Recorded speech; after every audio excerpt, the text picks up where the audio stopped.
Alright, sup guys, welcome back. Today I want to give more of a visual image of my favorite topic, corruption. What is corruption? Corruption is evil or suffering imposed to you by other people. People who want to make your life miserable or harder than it already is. Now the thing about corruption, or let's also call it Satan, is that we can't get rid of it. Satan is the king of this world. And Satan has been around for a very, very long time. Corruption has been around since the beginning of time.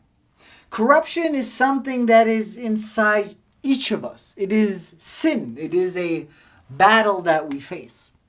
Now, we think that we can stop corruption by voting correctly, choosing the right president.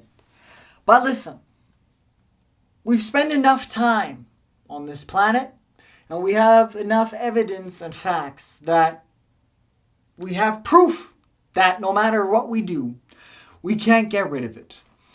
There's corruption in Christian society, in Jewish societies, in Muslim societies, in Buddhist societies, white, black, Chinese, East Coast, West Coast, up and down, feminine, masculine, 500 years ago, 1,000 years ago, 2,000 years ago, they even crucified Jesus. Corruption is here to stay.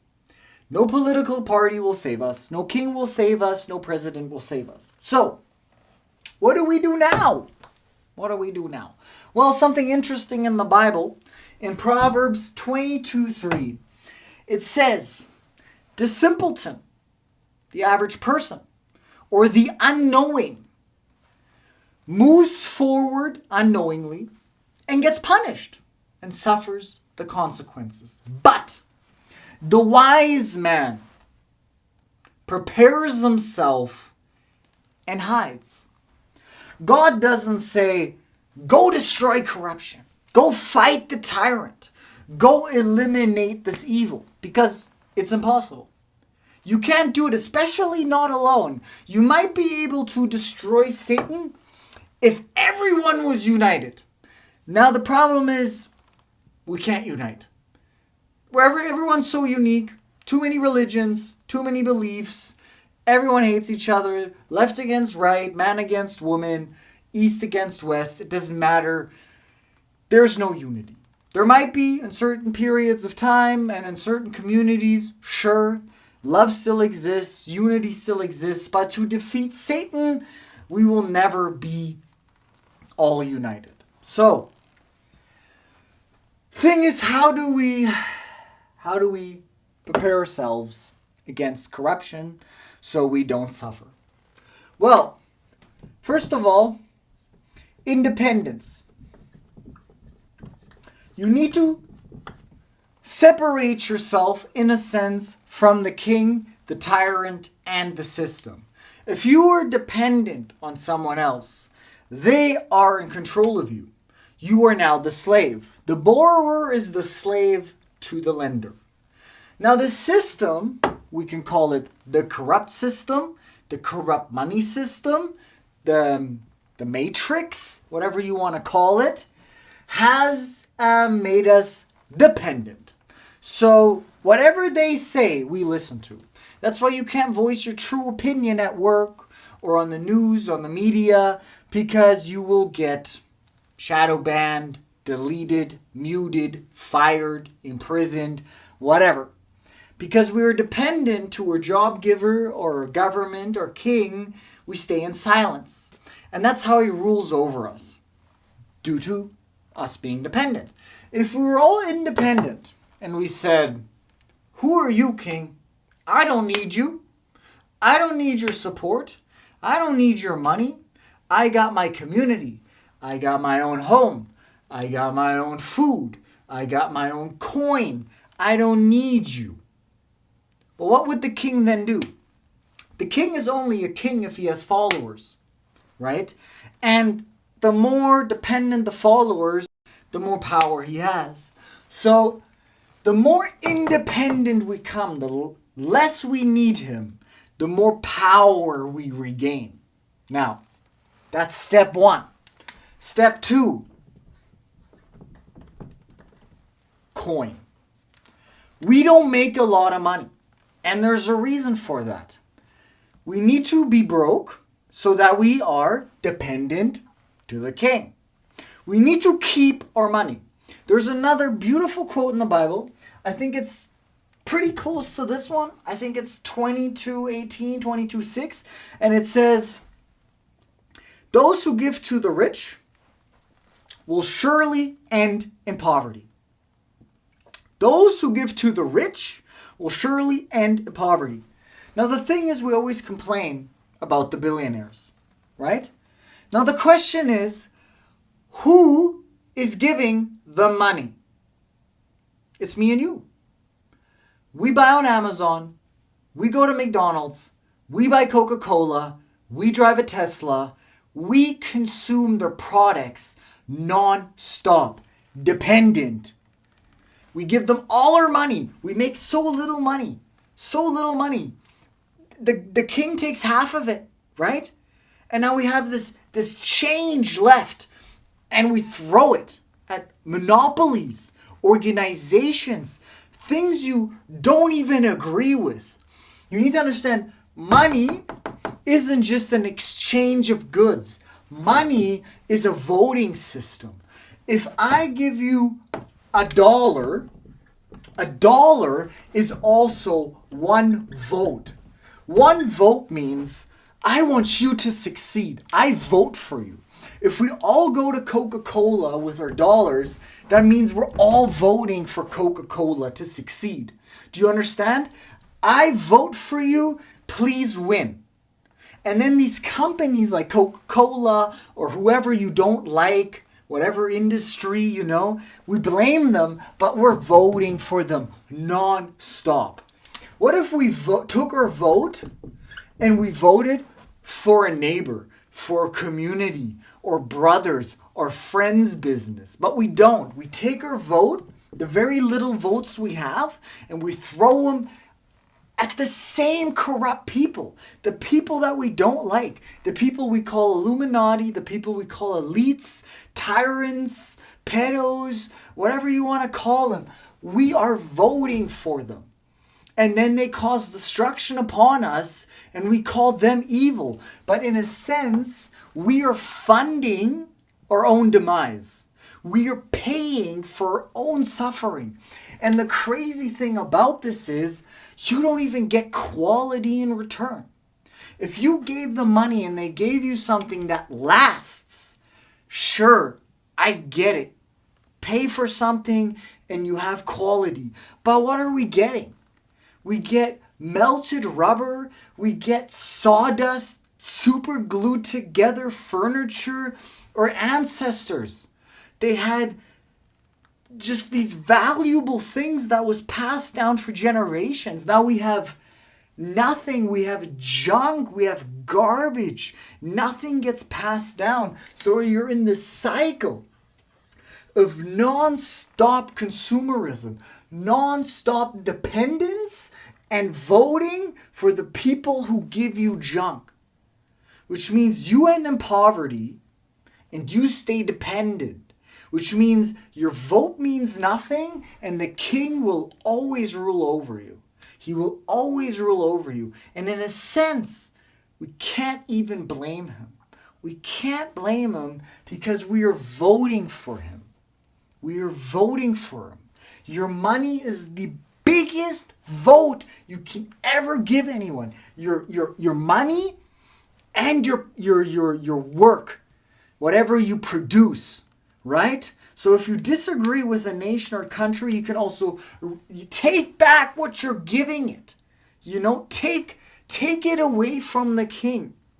If he's punishing you with high tax, I know you love your country and your roots and your nation, but if your king is a tyrant, you must leave it. You must abandon him. Yes, you will lose your family and everything you've built, but he doesn't like you and he will not appreciate you. And the most harmful thing you can do to a king is retract your power, retract your service. You know, you're everything the king has. Without you, he's just a guy in a purple robe. You know, most of the time he's fat, uneducated, arrogant, and ignorant. The people, they make the king to what he is. So if you truly want to cause damage, don't vote for him and retract your power. And then the third thing I always talk about is the safety net. The safety net, or if we talk biblical, Noah's Ark. We need to set up a safety net for when this corruption hits. Inflation, war times, prices going up, suffering, unstable economy, losing jobs due to a virus, losing jobs due to fear-mongering or boycotting, new laws and regulations. There's always things where life just socks you a left one. And we need to build a boat, a safety net. But this safety net is tough to build because we spent 8, 9, 10, 11, 12 hours at work. But work, you need to understand, work is literally the maintenance of your life. It maintains your life. And usually we're so dependent that our work fuels that. Or entertainment, or stimulants, or luxuries, or iPhones, or TV, the snacks, the bar. We work all day to then maintain our life and drown ourselves in suffering because we have no hope anyway, which I totally get. It sucks. But to build the safety net or the boat, you have to do that after work.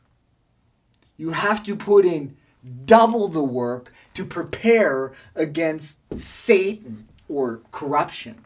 And you have to keep your coins, real coins, silver and gold, and invest your money. But don't just invest it back into the big companies. Invest it into something where you see value, right? Invest into your community. Invest into things that benefit the world. Yeah, we gotta build a safety net. We have to build a safety net of coins, literally, like actual coins of silver and gold and cash, and just be liquid and not be tied down. Because when this corruption comes knocking, this king, and he wants to punish you and punish your family and punish your children and take your home and up the tax and send you into battle, you will have no choice but to listen and accept. Because you are dependent, you have no coin, and you have no way out. You have no way out. And then, why don't the rich die in war? Because they have a boat.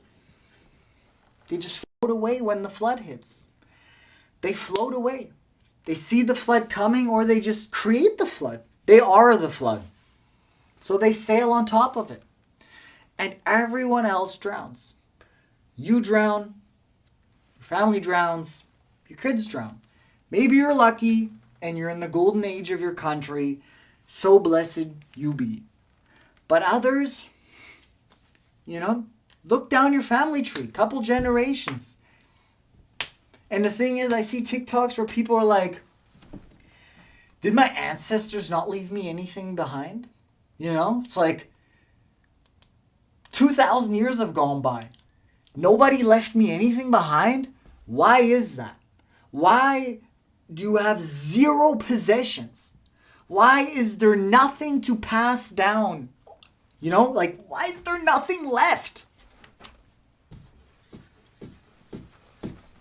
Because these people are taking it all from you non-stop. nonstop. So you're always dependent, never have coin, and don't have time to build a boat. And when they see that you have a little bit of coin and you are building a boat as a community, you know what they do? They flood you. They flood you. They call in the flood. And if you're not ready by then, you drown. You drown. And all the possessions that your ancestors gathered, all at the bottom of the ocean. Gone. Gone. Or they burn the place down and the king collects it all.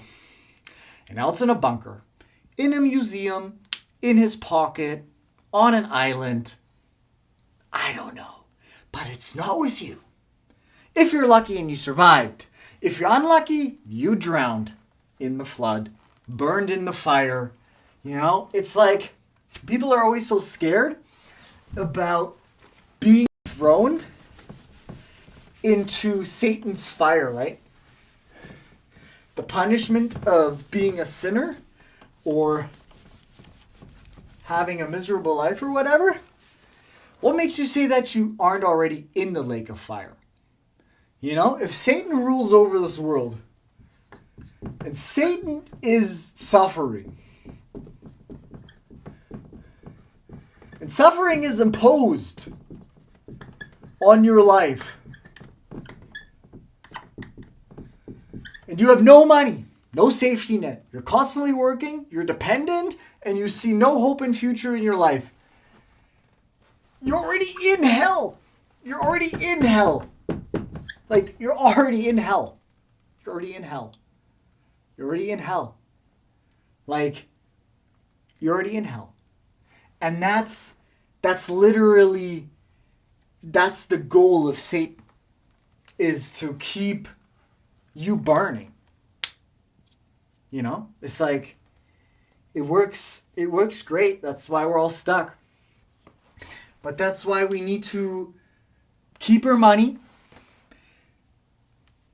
work with the community, be loving, don't get triggered into pulling out a sword and fighting somebody. That's also Satan, right? Death, murder, bloodshed, corruption. Be loving, keep your money, build a safety net, always have an escape route. And if you think the tyrant is going corrupt, withdraw your power and dip. But you can only do that if you're fluid, if you can move. So, yeah, I guess that's just today's video on corruption.